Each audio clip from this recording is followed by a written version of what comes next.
You're right about these. It's amazing. I feel uncomfortable when I talk about spiritual attacks, so on and so forth, in public. I have these conversations in private and tell people how to deal with them, so on and so forth.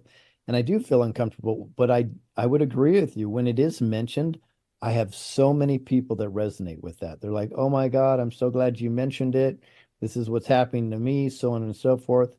And we all have our ways of combating this. I have my way, which I think is very simplified, and some people have some more sophisticated ways of doing this.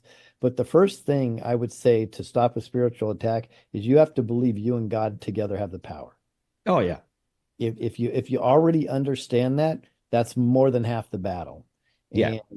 And so I think it's important that we do have these conversations. Now, you mentioned something else about they being disruptive, and they would be what we call the satanic cabal, I guess, right? Yeah. Just So call them that. let's just give it Or cunts, as I prefer to call them. yes, the C word. I'm not allowed. I can't do it.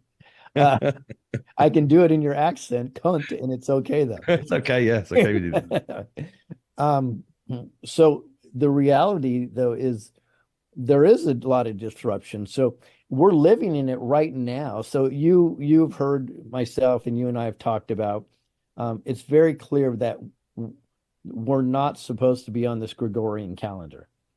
And the Yeah, we've had that chat quite a few times. Yeah. yep, And yeah. it's that's wrong. That's Satan's work in my opinion.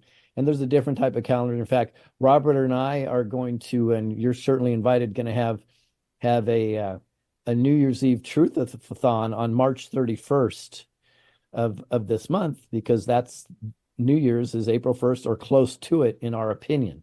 You did that last year, didn't we do that last year as well? No, we did that live last year Yeah. in St. Pete, but now we're going to do it online, and we're going to invite a bunch of people. So that's going to be a lot of fun.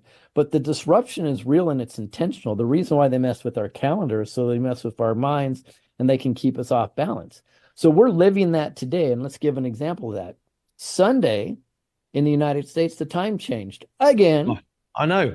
I Yeah, nearly missed the meeting because here. It didn't. That's why I there sent you you a go. message earlier going, check the time because it changes here in 2 weeks. So suddenly we go from 8 hours to Exactly. 7 hours and then back to 8 hours in a 3 week period. I mean, it's It's not ridiculous. not good for Anglo-American relationships. No, I think it's intentionally be disruptive. So Yeah. Arizona stays still, their time doesn't change, right? And I have a theory about that. I think there's some ley lines and there's some satanic activity there, big time, that the cabal, that's one of their strongholds. Maybe they're like, hey, we don't want to change the time because we want to live in this time. But then the whole United States changes around Arizona, and then Europe takes weeks to change. It's it can only be intentional the way I look at it, and for Oh, disruption. totally. It's all intentional. Yep, I mean, just look at money. yep. That's the biggest driver of our Anything. distraction you could Craziness. ever That's right. possibly. It's everything, right? How many? I mean, the crazy lives with people. The great thing about the quarantine, the lockdowns and everything was that so many people went, "Oh, well, my life was crazy. I was getting up at 5 a.m. driving for 2 hours or getting on a train like a sardine," which I did when I worked in London. I thought, no, thank you. It's insane. I mean, the fact that uh, all businesses start at the same time and finish at the same time, so you've got this rush at either end. It's just not. It's all just nonsense. It It's is not. right. It's not who we are. It's not who we're supposed to be. It's not how we're supposed to live.